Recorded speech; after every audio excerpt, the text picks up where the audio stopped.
It's come a long way from the RDH mini prospecting sluice that I had that was 24 inches long with this header box on it to this with the extension added. From that header box on this unit to this header box. It's come a long way and it's been really fun and a good learning experience. With this bigger header box, I could just dump a shovel load of dirt in there and just let it wash out real fast and just keep feeding this thing like crazy. And that's kind of the whole point of going to a bigger header box on it. And I feel that I'm really learning how everything has to work together. Whereas if I purchased the Gold Hog unit for 500 bucks shipped or whatever it is, I probably wouldn't have learned as much as I have about how the water needs to flow and how much water you need, where to bring the water in at. And yes, I'm kind of copying Gold Hog, but here's the thing.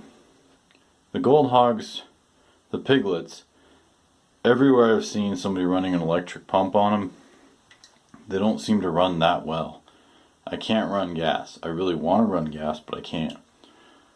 So the theory behind this whole sluice box slash Highbanker setup is that it's more narrow and it's a little bit smaller unit, meaning I should be able to run a 2200 GPH pump and get similar results to a bigger unit running a much bigger pump. That's the theory behind it. I could be completely off, could be completely psycho and wrong, but that's my theory, and it seems to be working out well from here. So I don't know, I must be doing something right because I am catching gold.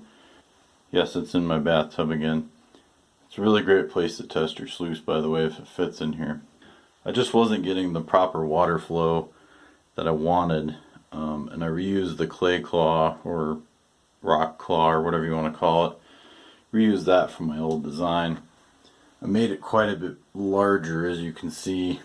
This was the old box here, so I made the box a lot deeper and a little longer. And then I put, this is a piece of 1-inch PVC here. This is 1.25-inch hose, spa hose essentially, from Home Depot, hooked up to the pump. Now the pump came with two barb fittings. One was 1 1/8 and the other was 1.25 inches. And essentially, the cat agrees. Essentially, to get the maximum flow out of your pump, I saw somebody recommended using the largest size hose you can get onto the pump. So I stepped it up to 1.25 inches.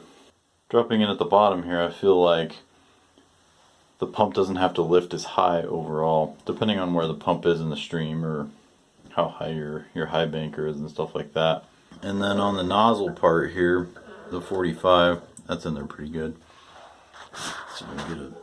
So that's a reducer to reduce the 1 inch to 3/4, and that really gives it a good pressure spike. And I'll hook it up here and show you. So you can run a lot of water with less pressure, which only kind of fills up the water to about here. Or if you want more pressure to blast everything more, you can put that reducer in. So for some of you out there with the Gold Hog piglets, and if you're running the 3700 GPH, this is only 2200 because I'm only 6 inches wide here. Maybe try adding a slight reducer in that 45.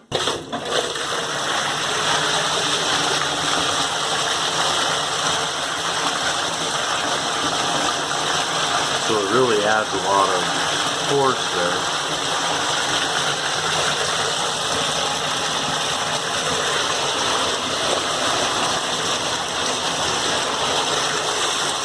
You got a good amount of pressure coming out, and it's splashing everywhere, so I want to plug it through.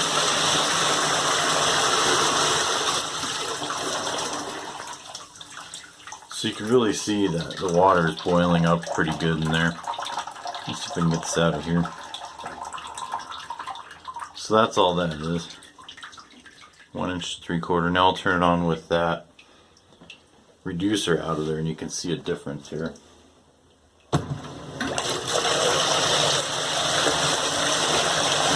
So you're getting a lot smoother water. It's still pretty powerful. and you get pretty good flow.